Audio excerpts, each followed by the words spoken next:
ad un nuovo video. Questo sarà il primo video in una serie che riguarderà il NaNoWriMo. Sarà tutto molto base per chi magari si approccia al NaNoWriMo per la prima volta, ma se siete interessati a vedere più da vicino il mio approccio al NaNoWriMo vi consiglio di seguire questi video lo stesso. Piccola parentesi prima di iniziare: come potete vedere sono nella mia stanza in università. Mi sono trasferita in Inghilterra 10 giorni fa oggi e mi ci vorrà un po' per trovare la giusta posizione per filmare. Questa mi sembra quella più, diciamo, luminosa, ma mi scuso in anticipo se visivamente non sarà così chiara come credo. In questo primo video parleremo degli aspetti un pochino più tecnici relativi al NaNoWriMo, iniziando da che cos'è questo NaNoWriMo o National Novel Writing Month, di cui magari avete sentito parlare già precedentemente.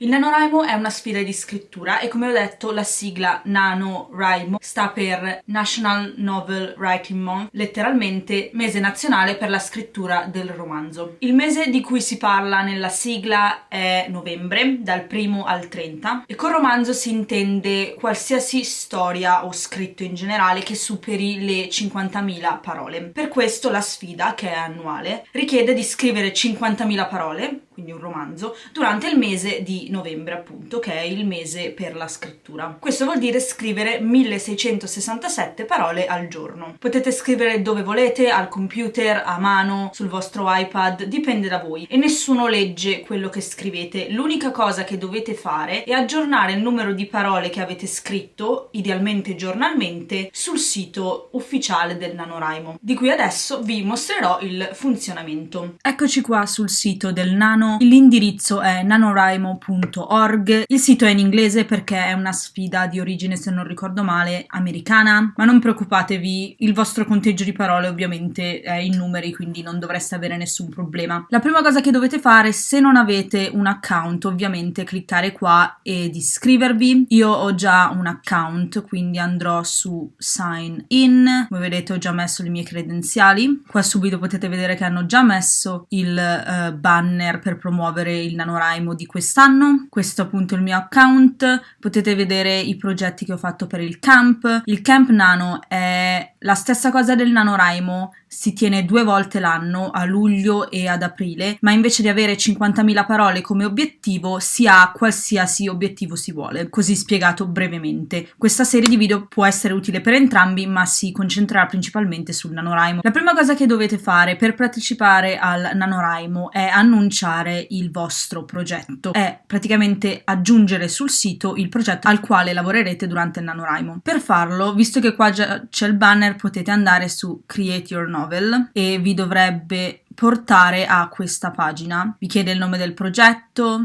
lo stato, se lo vuoi pubblico o privato, che tipo di progetto è, quindi romanzo, memoir, script, roba di non fiction, eccetera, e se lo associate o no col NaNoWriMo. Quindi se spuntate questo vuol dire che è questo il progetto che porterete durante il Nano, e vedete che qui c'è già selezionato NaNoWriMo 2021, perché ovviamente tutti gli altri sono già passati, quindi non è che vi sia molto utile. Quindi NaNoWriMo 2021, una volta che ci siete cliccate su On to Your Goal. Ora io però porterò lo stesso progetto, che è Progetto Fantasmi quest'anno, quindi nel mio caso avevo già il progetto messo qui, devo andare su Create New Goal, quindi lo associo al NaNoWriMo e vedete che è tutto già fatto e lo salvo. Se è la prima volta che partecipate al NaNoWriMo fate il procedimento che vi ho fatto vedere prima, perché ovviamente non avrete alcun progetto.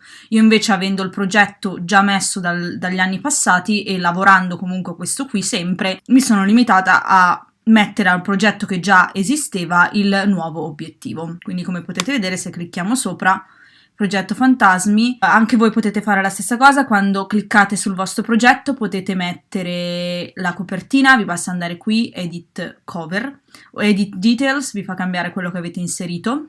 Poi sotto Goals, appunto, voi avrete solo il NaNoWriMo, perché avete creato quel progetto appositamente per il NaNoWriMo. Io invece ho creato Progetto Fantasmi la prima volta a NaNoWriMo 2020, come potete vedere ho scritto 37.920 parole quel mese, e poi l'ho portato anche a Camp Nano dove ho scritto 11.000 parole, e adesso poi lo porterò a NaNoWriMo 2020.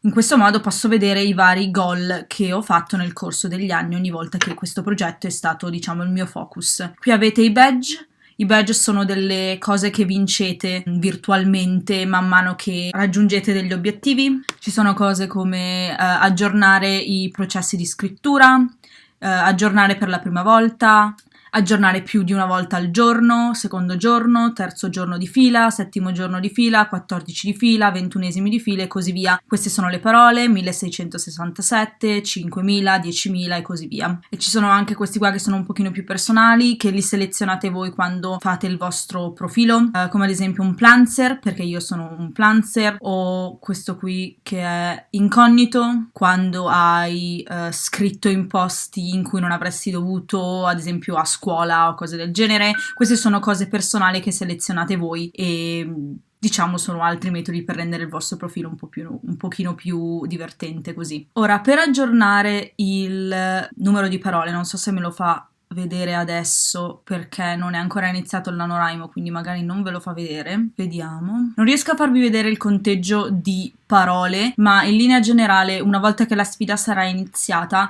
qui sopra comparirà un piccolo badge con un più e un meno, sul quale potete cliccare per aggiornare il numero di parole. È qui nella barra, non mi ricordo se qua in alto o qua in basso, comunque è abbastanza facile da vedere, è proprio un più che vi permette di aggiungere una nuova sessione. Si apre e vi chiede il numero di parole, se è il numero della sessione o il numero totale del progetto, se non sbaglio vi chiede forse l'orario, cose così. L'importante è che voi aggiornate il numero di parole. Il motivo per il quale è importante è che poi vi faccio vedere con le statistiche del mio camp di questo luglio. Questo è quello che succede. Voi aggiornate giorno per giorno, quindi potete vedere qua tutti a lato, e loro vi fanno il grafico per vedere anche come siete messi. Quindi questo qua è dove dovreste essere secondo il vostro obiettivo, perché questo era il campo, l'obiettivo era di 11.000 parole, quindi basato su 11.000. Durante il nano sarà basato fisso su 50.000 e queste qua invece sono i vostri progressi, così vi rendete anche conto se siete sopra o sotto quello che dovreste essere. Potete vederlo anche come un grafico a barre o come una tabella che vi dice il conteggio totale e quanto dovete scrivere quel giorno per restare, diciamo, in pari. Cosa che potete vedere anche qui. Questo è il numero che avete scritto e questo è il numero di parole giornaliere che dovete scrivere quel giorno per restare in pari. Ovviamente adesso è a 11.000 perché questa sfida è già conclusa, quindi non devo scrivere nulla. Qua vi dice ancora di più le parole che avete bisogno nel giorno e qui vi dice quanti giorni di fila avete scritto. Sotto vedete il grafico a livello di parole giornaliere, sempre lo potete vedere tra i modi, quindi vi fa vedere le parole che avete effettivamente scritto ogni giorno. Questo, se mettete l'orario quando aggiungete il conteggio di parole, vi dice anche in quale parte del giorno siete più attivi a livello di scrittura. Se aggiungete il posto vi dice anche dove scrivete di più, vi dice più o meno quante parole scrivete al giorno e vi dice quando, secondo al punto dove siete, finirete la sfida se continuate su quella velocità, quindi anche per capire se siete in ritardo o meno. Qui vi calcola la velocità di scrittura e se di nuovo mentre aggiornate il conteggio di parole mettete anche come vi sentite, qui vi fa vedere, diciamo, il vostro umore più utilizzato. Tutte queste sono cose in più, potete anche semplicemente aggiornare il conteggio di parole se non vi interessa. Io di solito dopo un po' perdo la pazienza e aggiungo solo il conteggio. L'ideale sarebbe aggiungere il conteggio ogni giorno, questo è quello che faccio, io alla fine della giornata aggiungo quanto ho scritto quel giorno, ma se saltate un giorno per qualsiasi motivo vi basta andare qui e cliccare su Add New Update e potete modificare la data, così se ad esempio è il 13 novembre avete saltato il 12 potete andare qua e aggiungere il 12 novembre senza sballare il conteggio. Penso di avervi fatto vedere tutto, mi spiace che non sono riuscita a farvi vedere come aggiornare, ma purtroppo la sfida non è ancora iniziata, quindi non mi fa fisicamente vedere come fare. Ed eccoci di nuovo qui. Apro e chiudo velocemente una parentesi riguardo al progetto. In linea generale l'idea del NaNoWriMo sarebbe arrivare a novembre con una nuova idea e scrivere l'intero romanzo 50.000 parole nel corso del mese. Ora, obiettivamente è raro che un romanzo sia lungo solo 50.000 parole. Quello è il numero minimo editorialmente parlando per cui uno scritto viene riconosciuto come un romanzo. Quindi sotto alle 50.000 parole, proprio a livello di classificazione editoriale, uno scritto non è un romanzo. Dalle 50.000 parole in su, non mi ricordo se c'è un limite superiore, ma direi che va a discrezione dell'autore, si parla di romanzo. Ora, finire nel senso di raggiungere le 50.000 parole è lo scopo della sfida, ma raramente il romanzo con cui vi trovate alla fine di novembre è concluso, anche se avete raggiunto le 50.000 parole, perché potrebbe essere più lungo. Quindi non preoccupatevi se arrivate a 50.000 parole e non avete finito, è assolutamente normale. Stessa cosa, se arrivate a 50.000 e finite, va bene lo stesso, perché comunque è una prima stesura di una storia, se si fa la sfida come è stata concepita. Quindi è più che normale che aggiungiate roba successivamente, che il conteggio di parole aumenti. Volevo fare questo appunto.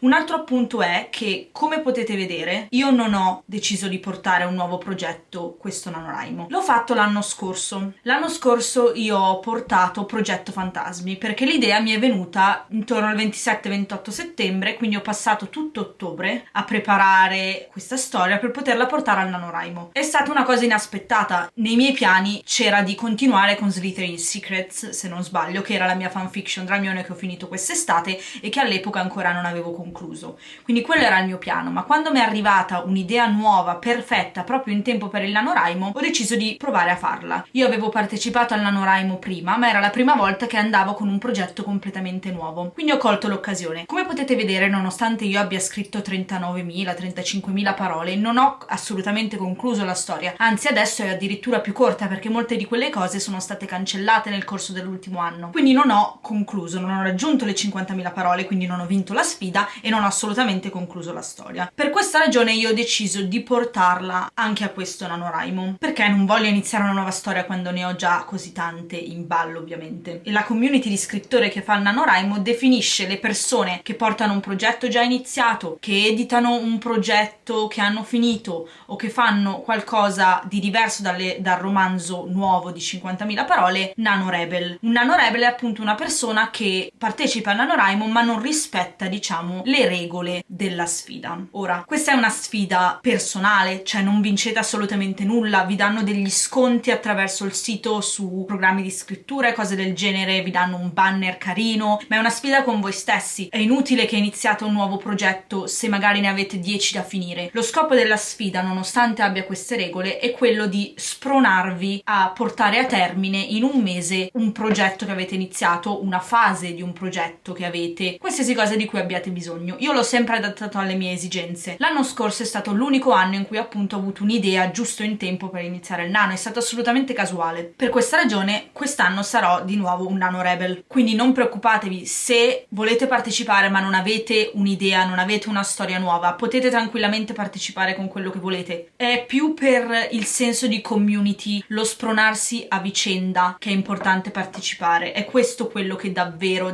aiuta secondo me durante il NaNoWriMo, il fatto che ci sono un sacco di persone che stanno facendo la vostra stessa sfida, anche se in modi diversi, e il senso di community intorno alla scrittura che c'è durante novembre non c'è in nessun altro periodo dell'anno, perché anche i camp, che sono come ho detto prima ad aprile e luglio, non sono così, non hanno questo forte senso di community come NaNoWriMo ha. Quindi assolutamente almeno una volta nella vita, se si scrive, bisogna provarlo. E con questo si conclude il primo video di questa serie. Come avete visto mi sono concentrata un pochino di più sulla parte tecnica, spero di essere stata chiara nello spiegarvi cos'è il NaNoWriMo e perché sia importante partecipare. Come sempre potete scrivermi nei commenti se avete domande e fatemi sapere se volete partecipare, con cosa parteciperete, che progetto portate, fatemi sapere, sono curiosa. Vi ricordo anche che questo weekend, o il 25 o il 26, ricominceranno i live write-in settimanali. I live write-in sono degli incontri di scrittura che io faccio una volta a settimana o sabato o domenica, di solito chiedo su Instagram con un sondaggio qual è la data preferita, durante i quali io sono live su YouTube e scrivo insieme a voi. Voi interagite con me nella chat e facciamo le cosiddette sprint di scrittura, che sono praticamente delle mini gare, diciamo, di scrittura, quindi si scrive per un tot di minuti che si decidono prima, poi ci si confronta su come è andata la sprint, si parla per qualche minuto e poi si fa la sprint successiva e così via. Durano 2 ore, dalle 15 alle 17, orario italiano, 14-16 se siete nel Regno Unito come me. Ho iniziato a farle durante il NaNoWriMo dell'anno scorso e ho cercato di portarle avanti tutto l'anno, mi sono interrotta per l'estate, ma adesso che mi sono trasferita con calma dovrei essere in grado di portarle e saranno molto utili durante il NaNoWriMo se volete appunto sostegno. Non sono l'unica persona che fa queste cose, ci sono alcuni canali YouTube italiani e molti canali YouTube inglesi che lo fanno, quindi se volete saperne di più scrivetemi nei commenti e appena ci sarà qualche calendario così vi farò sapere. In linea generale i miei saranno ogni weekend,